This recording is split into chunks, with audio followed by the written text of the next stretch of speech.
C'était une occasion pour parler à bâton rompu entre les responsables d'organes de presse et l'équipe du ministère de tutelle sur le rôle des journalistes en matière de prévention et de gestion des situations à risque.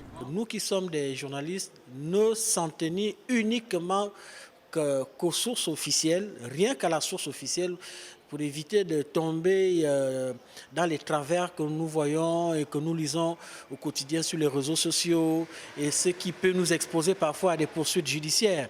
Nous avons aussi retenu qu'en temps de crise, les décideurs se doivent de donner la bonne information pour que nous évitions le Congossa, comme on le dit au quartier. Les responsables, ceux qui ont la bonne information, se doivent de la communiquer. Une formation qui, selon l'autorité de régulation des médias, tombe à point nommé, surtout quand on sait que les fake news sur les réseaux sociaux tendent à prendre de l'ampleur.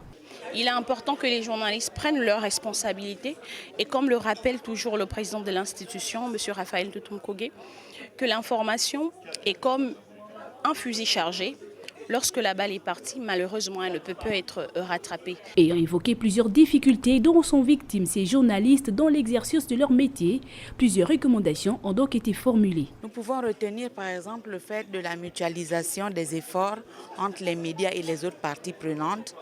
Également de mettre en place un groupe groupe de travail qui va permettre de coordonner les activités entre les médias, entre eux déjà même les médias, apprendre à se connaître, échanger et parler de leurs activités et ensuite voir comment ils vont coordonner avec les autres parties prenantes. Communiquer avec pour leitmotiv l'honnêteté de l'information et des programmes, le respect de la dignité humaine et de l'impératif respect du droit public, de l'éthique et de la déontologie journalistique.